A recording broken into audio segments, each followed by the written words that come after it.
What's up, everybody? Welcome back to the Seven Figure Flipping Podcast. I got a great show for you today. We're doing another deal breakdown. I'm actually loving these. I'm really enjoying them. I dove into a ton of details on this one.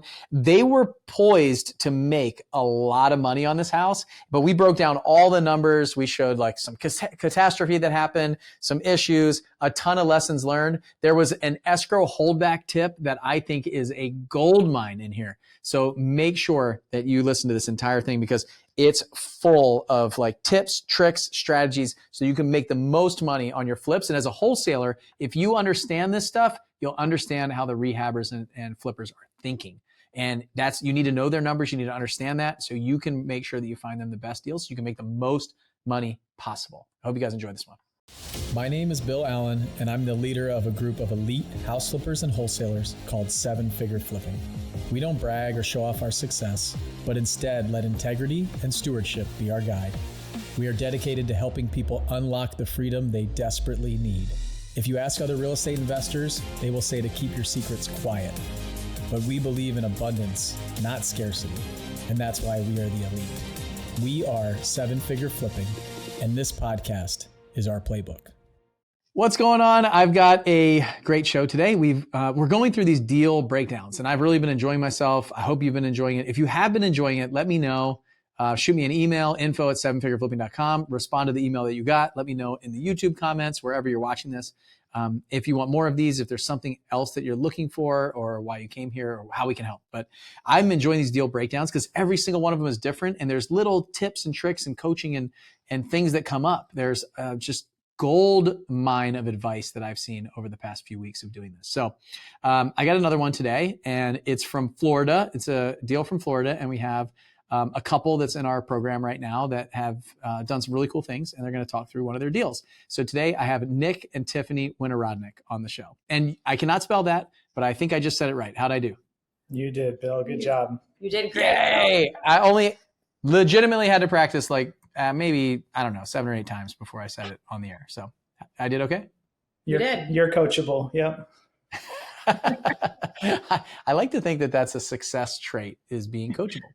Well, it's nice to have you guys. We spent quite a bit of time together, either on like virtual calls or in person. Just saw you guys when I was down in Florida. It was really awesome. So it's nice to see you again, and I'm excited to talk to you guys today. Maybe you can share a little bit of background of who you are and a little bit of that before we go. Sounds good. Yeah. Take it away, Nick. I guess I'm going to take this one. So, yep, Nick and Tiffany will have been married 20 years in September. For real? Big milestone coming up. 20 years? You guys get married when you're like 10? Almost. Yeah, just about. Wow, Yeah. 20 years. And congratulations. That's amazing. Thank you. Yeah, it's gone fast. It's been awesome. It's been a fun ride. We balance each other out really well. And so we've had to learn to use that flipping, and I'm sure we'll get to talk about that later, using our strengths for that. But yeah, we're in Florida now. We've been in Florida almost 3 years. We were in Colorado before that. We started real estate investing in 2020. We had talked about doing something with our money like in 2019, didn't really know what. And a friend of mine started buying long-term buy and holds in Memphis, and he lived in Colorado. And we're like, oh, if he can do it, maybe we can do it. He introduced us to Bigger Pockets, and we started reading and kind of pouring into that. We didn't buy anything in Memphis. They kept falling through, but we bought an Airbnb in Destin as our first investment, use it as a winter getaway. And then COVID happened. So we didn't know if that would be the best or worst investment of our life, buying it as the world was shutting down. It turned out to be a great investment, but we visited Florida so much, we loved it. So we didn't move to Destin. The Panhandle was a little small for us, but that's how we ended up in Tampa. Cashed out our money in Colorado because we wanted to do some other investing. And so we bought a couple of duplexes. And then when we got to Florida, realized if we're going to do buy and holds, we're going to burr, we got to learn how to flip. And Tiffany always wanted to flip houses. So we said, well, let's start learning how to flip houses. So we did our first flip in September of 22. We did our first flip. And our duplexes are in Indianapolis. I don't know if you said that or not. Why'd you want to flip, Tiffany? That's a good question. Maybe I think I just like the transformation, the before and after part of it is what I liked. And I think it was more of an active investment than necessarily just buying a buy and hold and just kind of, waiting long term. That's too boring for you. You want more action and activity. Yeah, I need more stress in life. Was it TV shows? Like, how'd you get introduced to it and get excited about it? Like, think about it. I don't know. I've always been, I've been told I'm like, instead of the corporate ladder, I've been like a corporate lattice. So I've just never liked working for corporate America or people. And so I think it was just a way to kind of be my own boss and have my own business. So that was, real estate was one way to do that. I don't know. I can't say I was a huge HGTV person, even though I do get sucked into those shows. We did have a friends of ours that started flipping in Colorado. Megan and Craig Powell, they were in Seven Figure. And so they came out to visit us, and they visited Florida, and we got together with them, and, they were talking more about flipping. And then I went and bought a book, and 2 months later we bought a flip. So we're just kind of like, oh gosh. It wasn't yours, Bill. Sorry. It's okay. I don't remember I have it over on the shelf over there, but I don't quite remember the name of the book. But it basically, I only ask because it sounded like it might have been impactful in the story. So sometimes, like, when you unpack the story, you can see a line. And there's a lot of people that are listening right now that are like, I want to do the same thing. I just don't know like what the catalyst is. So it's interesting when you kind of unpack that, you see all these little things that line up that kind of like nudged you a little bit in the direction to finally break. Like something has to break for you to go, all right, fine, I'm just going to do this. So Craig and Megan, you guys were like friends with them in Colorado. That's how you got introduced to our group? Yes. Yes. Yeah. I honestly remember like the dinner or lunch we had with them over down by the beach, and they were like, oh, we're going to join this mastermind thing. And I'm like, I would never do that. Well, then I don't know, then, bought the book. And I think to me, flipping was a lot scarier than buying a rental. So that was a bigger step for me personally. And, just getting connected locally, going to some of the meetups before we even bought a flip, making some connections, reading the book. It was a whole bunch of different things. And then finally we bought one in August of at the end of August 2022 is when we finally pulled the trigger. And the thing is that I'm like the idea person. I'm a visionary. I'm not as much of an action taker. I just like to come up with ideas. And so, I've had tons of ideas my entire life. So it really to actually do it was kind of a big deal. We didn't do it the best, didn't make the best decisions for that first one, but we did it. So. Did you make money on the first one? Barely. A little bit. Yeah. A little bit. If things could go wrong, they did go wrong. Yeah. Which. That's not the one we wanted to talk about for this one. Yeah. I'm just curious because sometimes people do well on the first one and it keeps them going. Sometimes they don't do well on the first one. They kind of like get discouraged. So I'm just curious.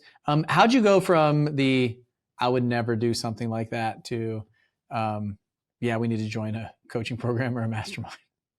So it was funny because 2022, it was in Orlando, was Flip Hacking Live. So Megan and Craig invited us to that, obviously easy drive, and invited me to the VIP night at Universal. Oh, you got to Harry Potter World. Yeah. And anyhow, we had just got like a stop work order right then.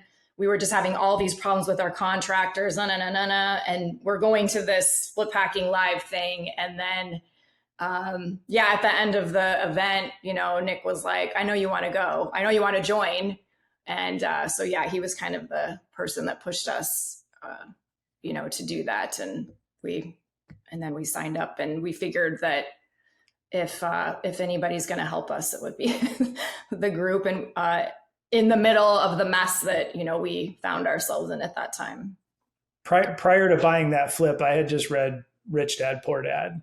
And the chapter that really stuck out to me was paying for your education.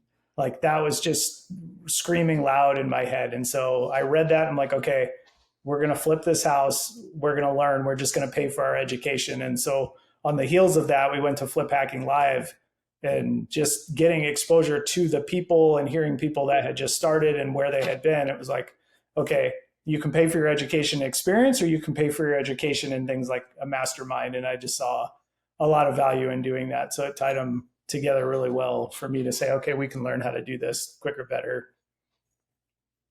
Got it. So just a private event at Harry Potter World at Universal Studios will sway you from a no to a yes. So you drank the butterbeer, I guess. Or like Exactly. The Kool-Aid or butterbeer.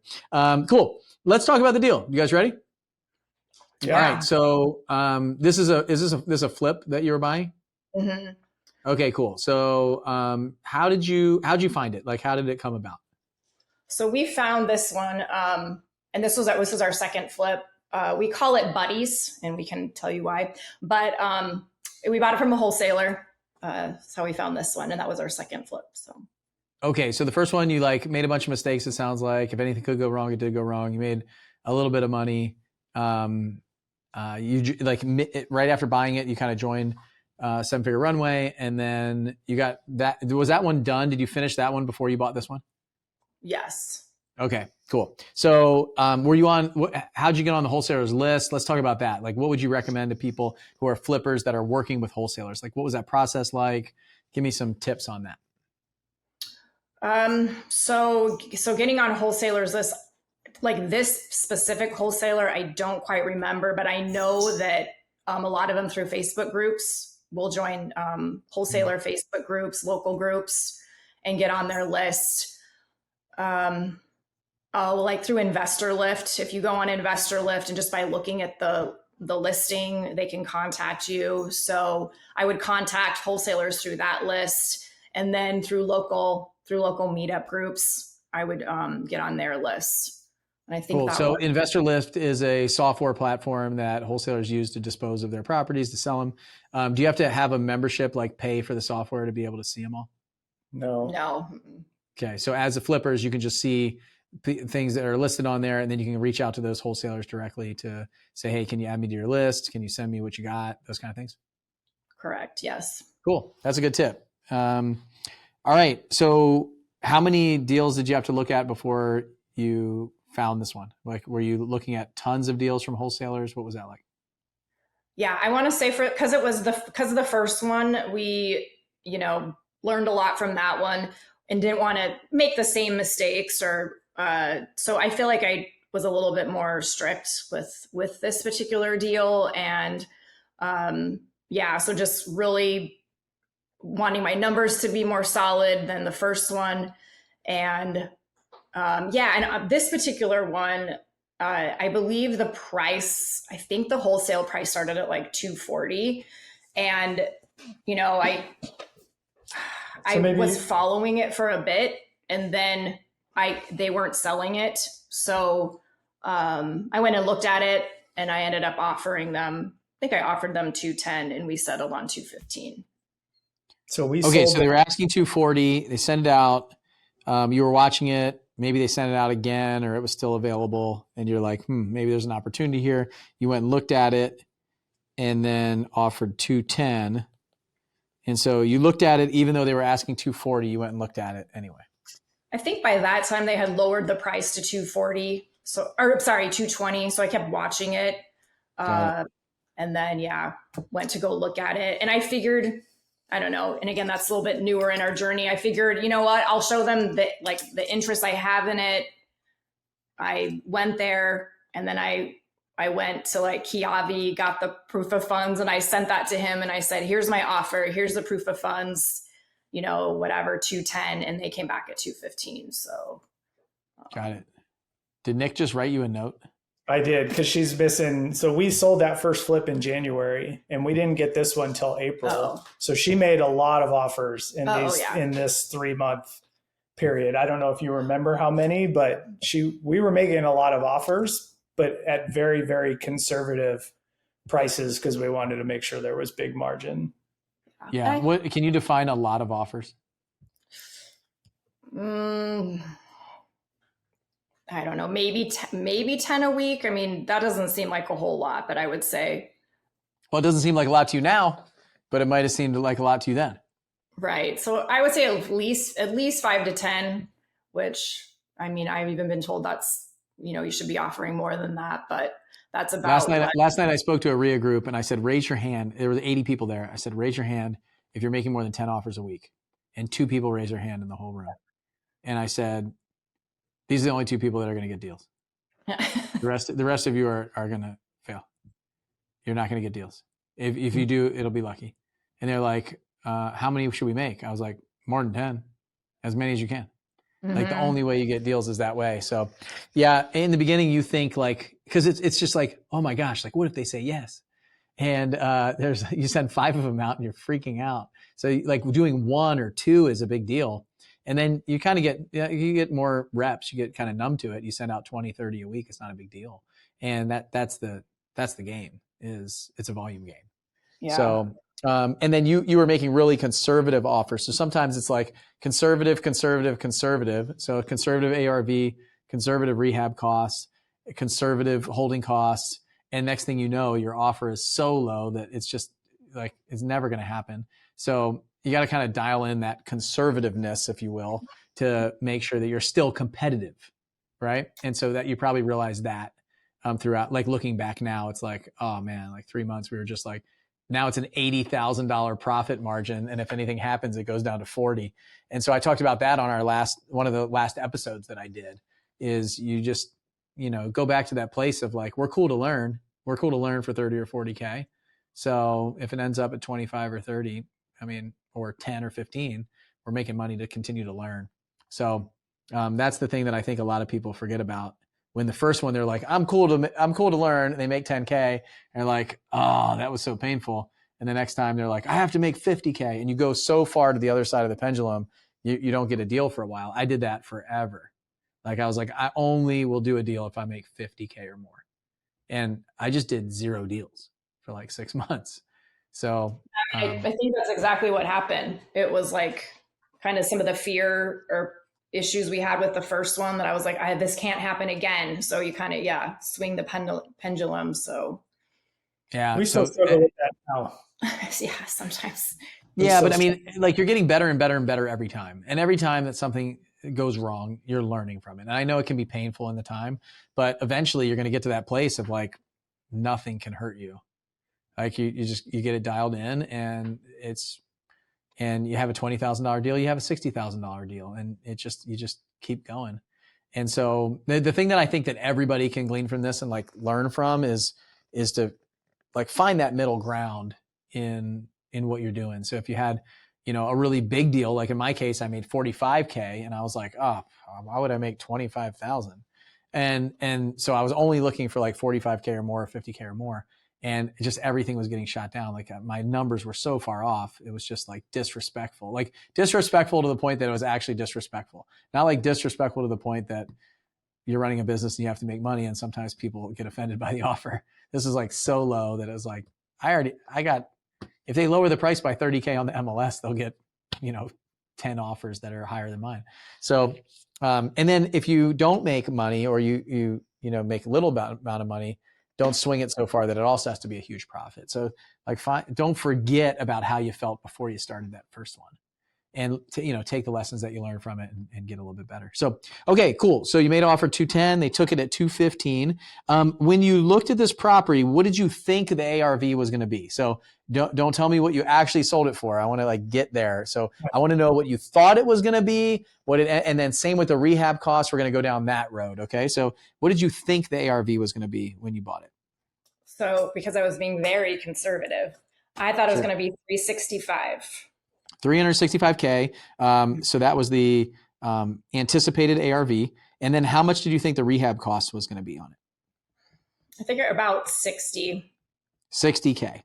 And then, okay. So 215, to 60K, 275. So we got a $90,000 margin in there, not including sales costs, holding costs, all that stuff. How long did you think the rehab was going to take? How long did you project and plan for it to take? We usually do 4 to 6 months is what we. Okay, is it 4 months or is it 6 months? What rehab or the whole project? Well, the whole project. Yeah, the hold. What did you think the hold time was going to be on this project? We always like hope for 4, but plan for 6-ish. Okay, so you thought 6 months, and this was when? We 2023? Closed in April. April 23. Yeah, 2023. And we sold it in September. We actually closed in September. Okay, April. Wait, what? You mean you sold it in September? Yeah. Yeah. Sorry, yeah, sold it. Okay, so April 2023. The rates were higher. They were high then, right? April 2023, like they were. Yeah. Yes. Yeah, they were up. That was like the end of 2022, I think, like August, September 2022 or something. So that was starting to change. Okay, cool. So April 2023. All right, so you bought it for $215. How did you get the money for it? Hard money. We did hard money, and that happened to be our first deal that we got. We used private money as well. Okay, so use hard money and private money for it? Use both? Yes. Okay, so what'd you do? You did what kind of hard money loan was it? We did a hard money loan with Kiavi. So we did. Did you have 100% or not? You got 90% purchase. 90%. Okay, 90% of the purchase price. So in our program, we have a deal with them where we get 100% of the purchase price, 100% of rehab, but you have to have done 5 transactions the last 2 years. So 5 flips in the last 2 years to get the pro. So you guys weren't there yet. So 90% purchase. Did you use their rehab money also? Yes. Okay, and 100% of the rehab. Do you remember like around the terms that they gave you? Like, was it like 1.5 on the front? And do you remember it? 12 and 2. 12 and 2. Okay. Maybe 11 and a half and 2, something like that. So 2 points, 11.5. Okay. So it's like 2% of the loan on the front end is what a point is, and then monthly interest, and there's interest only payments, and there's probably a couple fees, like they got like transaction fee and like a appraisal fee and stuff like that. Okay. And then tell me about the private money. You raise like gap funding for this? Yeah. We had one family member and one friend looking to partner on a deal, and they each had a little bit of money. So we used that to cover some of the down payment and get started on the rehab, and then used personal money for the rest. So some of your personal money was in there too. Yep. How much did the friends and family bring? A total of 40,000. 40K. Okay. So what they're talking about on like starting the rehab is there's a draw process that hard money lenders use. So effectively, like you have to put in like 10 or 15K of work and then put in a draw request to reimburse that. So even though they're putting 100% of the rehab money in, you have to put the money in up front. So what I used to do is I used a lot of credit cards before. So I'd buy like all the materials and look for like, if I have to do a roof, usually I would try to get started like with a roof or something like that, and find a company that was really good that would also take a credit card. And so I did that on my American Express Platinum, because when I was in the military, they gave, like I didn't have to pay the $4.95 fee or whatever for the Platinum card, and it has no limit. So I could put like whatever on there.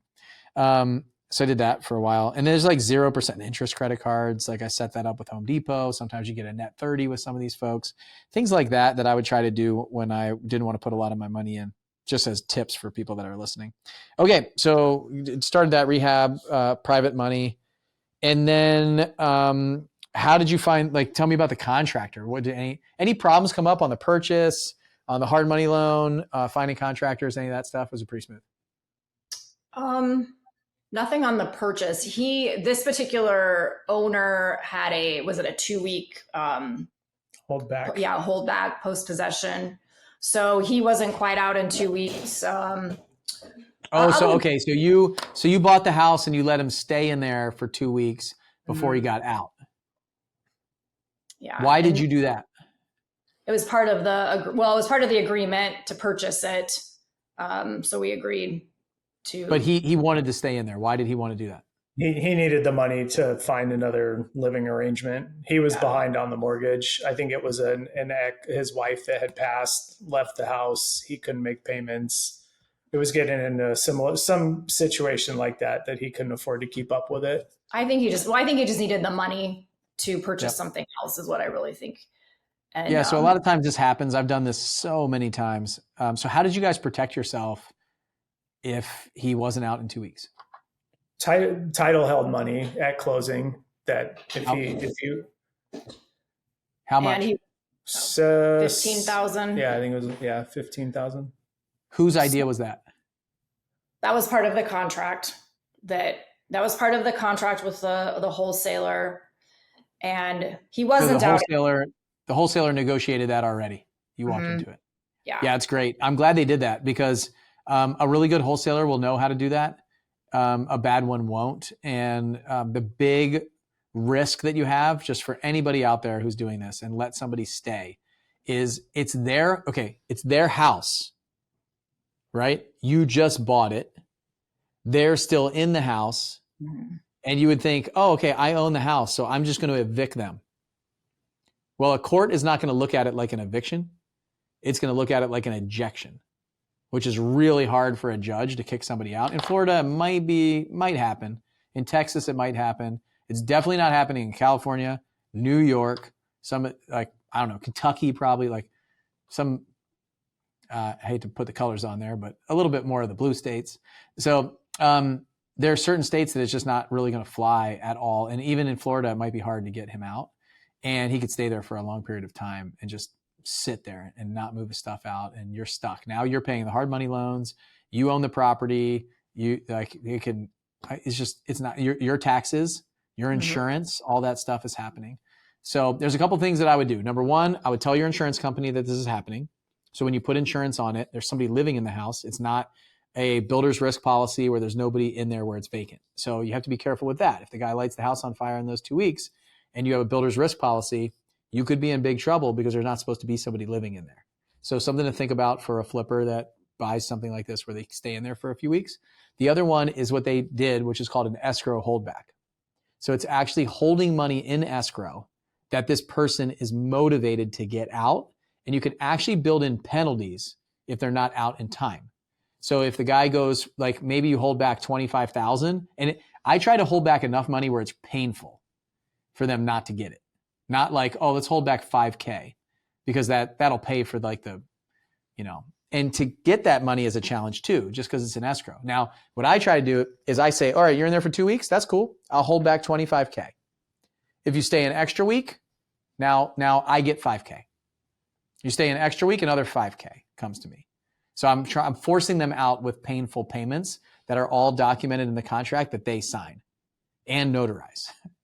So like that, because those things are what I'm going to take. I'm going to have to go to court potentially to get my money because the title company may not release it in escrow without permission. So there's like an escrow release form. There's all kinds of stuff that you can do to protect yourself. Talk to your title company, talk to your attorney, and think about that, especially the flippers. Like this is a great tool that you have in your tool belt as a flipper or wholesaler to allow people to stay, to give them, because a realtor is not going to be able to do that typically. Sometimes they might. Homeowner wants to move in right away. They're not letting the homeowner hold back or stay back.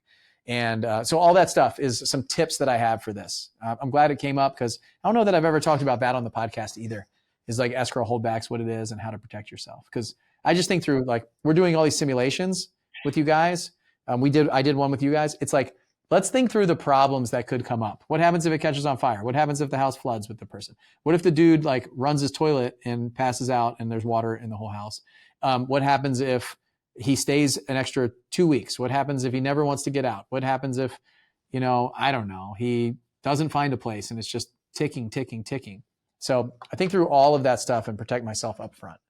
So yeah, you brought up a good point. I want to add to that is get it all in writing, because we had a case where he wasn't out in 2 weeks. And we started talking to title, and he was telling title that we told him he could stay when we didn't make these agreements. And so title said, well, now we can't do anything with the money because you guys are differing. And it eventually worked out. He got out. We agreed on, we didn't keep all of his money, but had we kept paper trail, that would have been a lot easier to get our money back from title. So always keep that stuff in writing if you're negotiating that, even after the close. Yeah. Title is very much like they don't want to, they're like, oh, you're saying this and this person's saying this. Well, our hands are tied. We can't do anything. The money's going to sit here until you guys agree. And you both sign this form, including an escrow release, including all that stuff. Like, it's very much, you think, oh, it's okay, it's in escrow, like I'll be able to get it. No. Even if it's written in the contract and you disagree, you're probably going to have to go to mediation and go to court to try to get it. So just think about all that stuff ahead of time. So cool. Okay. We went off track a little bit, but I think it was valuable. I think this is probably one of the biggest learning lessons that we could potentially teach. So 215. Okay. So you got the contractor in there. How did the rehab go? Like, you had a $60,000 budget. How did you do on the budget? The rehab itself went, pretty well, as far as just the work to get done. It wasn't up until the end when we went to sell it that we actually had more problems come up. Okay. Budget $60K. Did you hit it? Not until we went to sell it. We were close until our first home inspection. Yeah. Okay. So you do the rehab, you get it fixed up. You're about $60K, like over or close to it. You were close to $60K. Yeah, I think maybe we were a little over 60, maybe 63, 64. Part of this too was that through this process, I think we were learning that we could sell it for more than what we thought. So we did added a few more things that, weren't absolutely necessary, but maybe would help sell it or bring more value to the property, adding a fence or just some random things that we added along the way. So who is the detail person in this relationship here? Depends on the detail. It depends. Yeah. Like, I'm detailed with design, and then he's more detailed with some of all the administration, the bills and the books, and making sure money's where it should be. And wanting to know every problem that could possibly happen that you were just talking about. That's him, thinking through all that. And I'm like, oh, that just stresses me out. Like, all right. So Tiffany's the gas and Nick is the brake. Pretty much. Yeah. Okay. I'm the yes, he's the no. Got it. So Nick, do you know how much you spent in rehab up until the listing it? Yeah, we did at the time because we keep track of it. Yeah. We didn't look at that point in time to like when we prepped for this. You're gonna tell me the actual cost because something big happened. Okay, so you listed the property. How much did you list it for? You were planning on the ARV to be in 365. Got it all fixed up. What did you list it for? 409. 409? Yeah. Okay, what happened from 365 to 409? Just some houses in the area, in the neighborhood, were selling higher and even higher than that. And so, it sounds kind of crazy that we were that far off in our ARV. I will say that the wholesaler, in the beginning, they had the ARV at like 380, 385. And I was getting some different comps, and maybe that helped me also get a lower price when I purchased it. However, yes, we listed it for 409. Wow, cool. So 409, did you get a realtor to list it? Are you guys realtors? Would a realtor to list it? I actually became an agent during that time. And then you listed it? It was my first listing and I listed it. So we listed it, and 409. And we had actually like 3 offers over asking that weekend. Okay. 3 offers over asking. And how fast? Like real fast? The day listed. The day. Oh my gosh. Okay. Wow. Okay. What like how much? What were the offers? 420. 420 was the highest. We had like 410 and something. Yeah. Good gosh. Okay. 420. I feel like this is in 2023. I feel like we're in 2021. Okay. So, 420,000. Is that the one you took? Yes. Well, yes, we did. That was actually the first buyer who looked at it. We did take that one. Yes. Yes. Okay. And then what happened? You keep saying, well, and Well, there's obviously like something that happened here. So, Well, we had another agent that their buyers really wanted it, and so she insisted on putting in a backup offer, and hers was like $1,000 under the one we accepted. So we signed the backup offer, and then on our home inspection, the tub drain had an issue.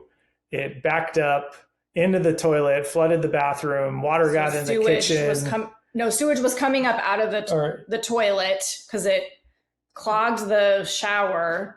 this is during the home inspection? Yes. During the home inspection. Wait a second. The home inspector is there doing this Yeah. and caused this problem? Like when they fill the tub up? Yeah, he to filled check? the shower. This was a shower. He filled the shower. He turned the water on. It must not, like, obviously we weren't there. The shower wasn't draining. And then something happened. Now the toilet started overflowing. He grabs the stager's towels and uses it to wipe up the sewage coming out of the toilet. So needless to say, those buyers backed out. They didn't even give us a chance to fix. They just canceled. So, but like, did this damage any of the work that you did, or was it was just he contained it all? It was just a sewerage. Okay.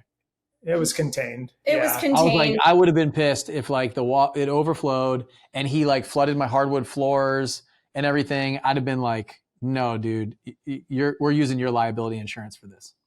Luckily, no. We did have to take out tile out of a new shower, redo a shower pan because the cast iron drain didn't get replaced and it cracked and fell apart. And so there were some extra rehab costs to fix that. Yeah. So there was there was something clogged in the drain. But what happened, we come to find out that the contractor did not replace the shower pan liner. I mean, and this is a house from the 70s. So it was probably the old shower, if they even did that back then. So he never put a new shower pan liner in there. So through that, we also found out that we had to then redo the tile on the bottom of the shower and like the first 3 tiles that went around. So more rehab to do after. So what was the time and cost of that? Was it probably a couple weeks, and also at least $1,500 to $2,000, I would say, to That's not that bad. fix that. We turned Not it that bad around. when you're taking a $420,000 offer when you thought the ARV was $365. Right. So yeah, like, and then because we had that backup offer, I told them what happened with she was like, they were fine with it and they became our backup offer. So Okay, so the backup offer at $419.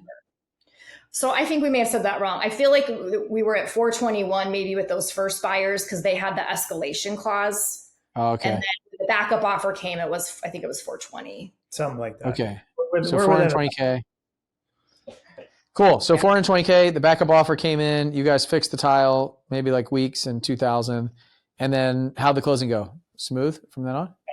No, then we had a hurricane. So a near hurricane, last year, right? Because it didn't exactly hit us. So but we still ended up Irma? spending a little over $1,000. We had to board up windows and buy plywood.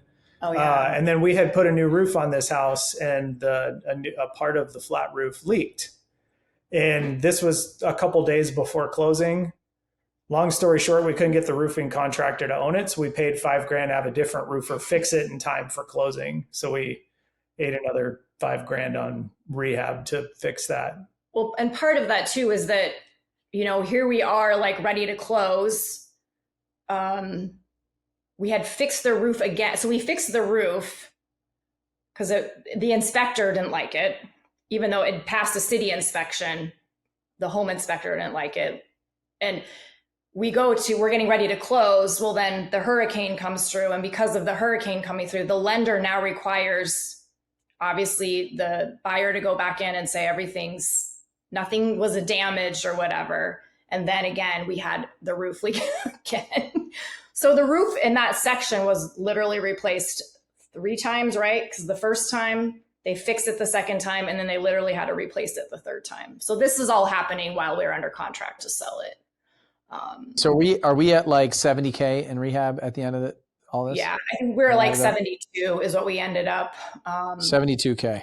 Okay. Yeah. Like I don't know if everybody else listening is like, we're playing this little fiddle for you, like $1,000 and $2,000. And I know in the moment you're like, oh, this is like crushing me. But like you're like $55,000 over your original ARV. I'm like, all right, I'll just be like, I'll fix anything. Just give me my money. We kind of did. That was yeah. I mean, if the circumstances were different, we probably wouldn't have, but because of knowing what we already had the offer for, we already had it under contract for that. It was just kind of like, we need to get this done, and we want to be, be done. And did you take a commission for this, or did you just pay your broker, or how'd you do it? Yeah, I took a commission. Okay, cool. So, all right. So $215,000 purchase, $215,000, $72,000 rehab. That's $287,000. Okay. You have closing costs on the front. You have closing costs on the back. What'd you guys make? Like you make like $100K? We also did a 5,000 concession. We did a 5,000 concession. For for what? For their closing costs or something? Other nitpicky things they wanted fixed that we didn't deal with, so we just said, "Here." They wanted 15,000 to fix stuff, and we said 5. Yeah, we talked about that on the last podcast. It was a lot of times it's like I'm not fixing all this stuff. It's going to delay months, and some of the things they think is really expensive, it's actually really cheap to do. So I usually do that, and then vice versa. Okay, so all right, what'd you make on this? Like $90K then? Net? 76. 76. Man, so 287. So, okay, for all the people that watch HGTV, $215,000 purchase price, $72,000 rehab, $5,000 of concessions, $420,000 purchase price. So you can see the delta of this is $128,000. $128,000. That's what they show on HGTV at the end of what the flippers make. And somehow $128,000 became, what did you say, 76,000? 6. Yep. There's $52,000 that disappeared somewhere. So from the HGTV price to the Nick and Tiffany price, $52,000 goes away. So that's, what is that? That's purchase price costs on the front end. That's holding costs. So insurance, utilities, taxes, hard money costs, interest, points, inspection fees, draw fees along the way, interest to the private money lenders, and then sale fees, sale on the back end. You got mortgage doc stamps, you got title work, you've got all kinds of stuff that comes. The realtor fees. Realtors seem to be so expensive. Tiffany, you're so expensive. That doesn't include you giving back your money from the realtor fees. So what'd you make on that? Like 10K? Yeah. Yep. Around that, yeah.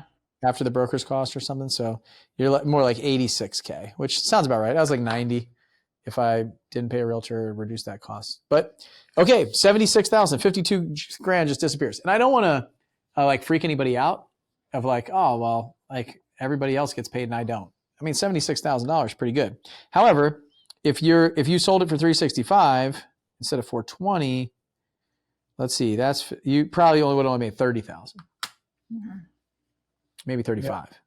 So time is definitely in your favor. If you guys went faster, you'd make more than $76,000. You like cost creep and budget stuff like that on the rehab costs helps. And then your money costs, if you get the money cost down, that can help too. Throw another 5 or 10K in your pocket if you can get those costs down on the money. Raise all the private money at like 8% instead of 2 points and 11.5% with a bunch of fees. That can help too. So cool. I hopefully this demystifies some of the like ins and outs of this. You see the HGTV and you're like, $128,000. Geez, I should do this. That's my entire salary. And then it gets cut in half. Exactly. So, what were some of the biggest lessons learned that you guys had from this? And then what are you doing with that now that you're doing like your next few projects? I mean, gosh, I feel like, everything we learned so much from every project. I mean, we were talking about this as what we say numbers, like this one, we were able to not be so strict on our numbers. Our next flip, really, we did not make as much money. And so from that one, we really had to learn our numbers better. And like, because with taxes are different here, he probably can explain or say different, but we learned that, I don't know, you pay them, is it? When they're paid in arrears and you hold it into the new year, you're now responsible for all of last year's, even though you get that small prorated from the seller, right? So that can be penalizing, especially when you bought it really cheap and you sell it for a lot more. So that you've got to anticipate, and just closing costs, selling fees, the transfer taxes and the deeds is in Florida, it's expensive. So you got to know your numbers, because we have wholesalers pitch us deals and they look at the numbers like, here's your purchase, rehab, and your ARV, and they think there's all this spread because they don't understand the money costs and how much it costs, especially when you're paying the seller's closing costs also. They don't realize how much that eats in. So you really have to know your numbers on at the title side, what you're doing when you're signing papers. Yeah. And so what you mean by the taxes is the new assessment each year that happens. And when the new assessment goes up, it can adjust your taxes up significantly higher. Is that what you mean? Well, here, because it changes hands. So when we bought the one after we bought this particular one, they were paying like $500 a year in taxes. Well, when we purchased it, it went up like 300%. So now the taxes were $3,000. So we had to back pay those when it changed ownership. So those are something we didn't account for. So new assessment, because they were probably homesteaded. They may have been seniors. So that there's all kinds of different tax loopholes in Florida, depending on how it's set up. So you could pay very little tax, especially if you're disabled. So there's all kinds of stuff like that. So that when it changes hands, it's no longer homesteaded and it pops up higher, and that all that stuff gets removed. So you definitely have to think about that and run those numbers. The other thing I just wanted to mention, if they do a reassessment of taxes, you could petition for them to look at it again and reassess it and drop the tax rate. That's possible, especially if it's a really expensive property. We've done that in the past on some of our projects when it was like, this is ridiculous. You just doubled our tax rate. You mentioned something else. A lot of the fees and costs. So when you do more projects, my recommendation to you is, especially you guys, if you're doing a lot of projects in one area, you get to a point where you start normalizing the numbers. So like when you look at them, if you see that, your holding costs are around 8% of the ARV, you figure out a way. Like I remember sitting down in our very first 7-figure flipping event, like very early on in the mastermind, first ever group. I sat down with a guy who was in New York, and I was like, look, just show me all your projects. Show me, like, because they have very high costs there on the front end, the back end. He's like, the 70% rule does not work for me. And I was like, all right, let's figure out your rule. And so we looked at he had like 15 projects probably. We looked at them all. I put them all in an Excel spreadsheet. I normalized all of his holding costs, and they all came out to a plus or minus 1% of his ARV. And I said, dude, this is it. Like it's here. It's obvious. You can take it. And then every time you could do back of the envelope math to say that 10% of your ARV is going to go to holding costs. And at least then you can get really close on your offer out of the gate and then dial it in and perfect it. So as you guys do more, I highly recommend you do that, where you can just like input everything and start. So this is probably for Nick, not Tiffany. Input it into a spreadsheet in some order and just watch them all. And I bet they normalize over time at a specific percentage so that you can get a really close estimate where you're not. And that's how you can make a ton of offers with pretty high fidelity, like 90% confidence that your numbers are going to be close every time, or you can have a VA just run the numbers for you, with maybe all you do is the ARV and let them do all the rest of the math and make the offers. So that's something that I did for a long time that worked really well for me. Okay, what of the Runway group would you say helped you during this transaction? Like, is there something that you used or something that was helpful to you guys during all this? Definitely the coaching calls. for sure. And the accountability groups. Mm. So both of them. So like, what about the coaching calls, like the one-to-one calls?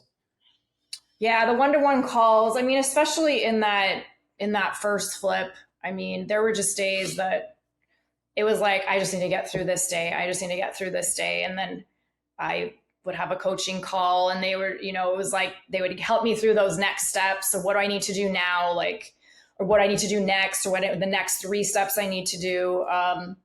And I think the accountability groups, like, they're almost like our group therapy, because we come together and we're like, oh, you're having that problem too. Oh, with your contractor. It's just like, you're not abnormal for all the things you're dealing with as a flipper, and you get to learn from other people what they're doing to fix the problem that you have. So you just learn a lot from other people as well. Yeah. Cool.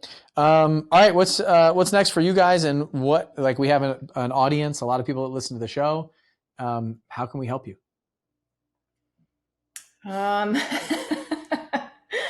Well, I mean, right now we actually are working on, we have 4 flips. We have 4 flips right now. We are closing on one tomorrow.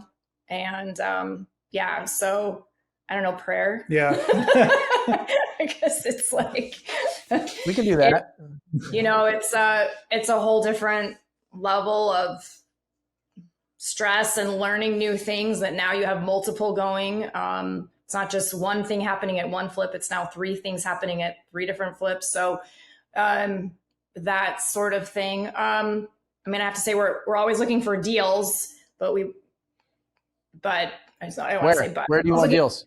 Where? We're mostly in Pinellas County, but that's the Tampa Bay area. So we're looking for deals there. Of course, partnering, private money, or possibly JV.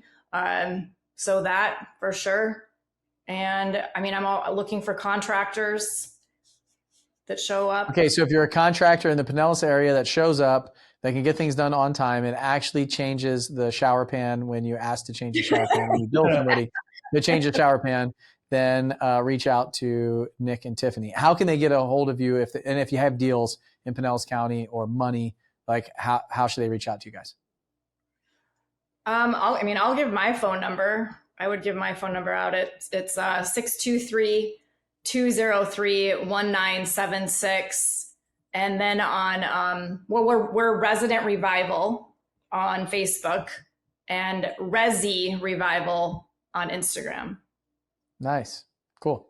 All right. Well, I had a great time talking with you guys. If you're listening and you're interested in getting on some one-to-one coaching calls, or being involved in an accountability group, or coming to some of our events, you can go to 7figurerunway.com. It's the number 7figurerunway.com.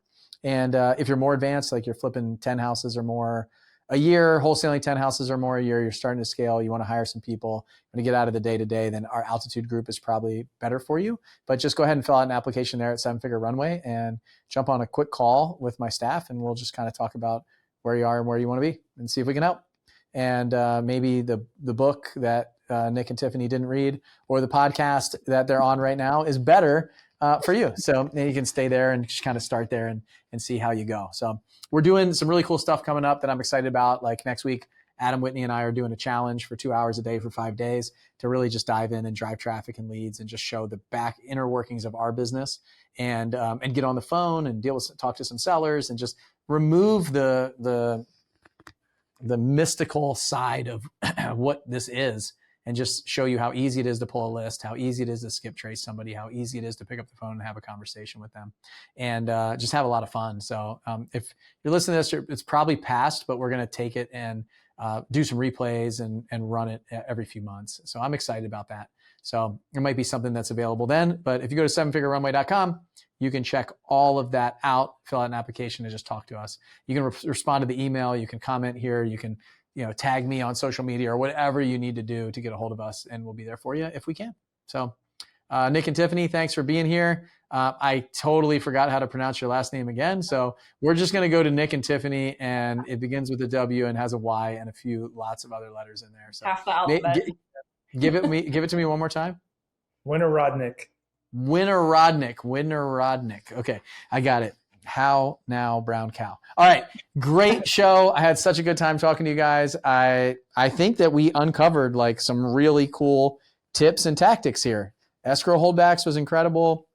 A lot of the holding costs and demystifying kind of some of the 128,000 versus 76,000. By the way, congratulations. You made $76,000 plus a commission of like 10K. That is awesome. That's like a whole year's work for the average, more than the average American, like the average household.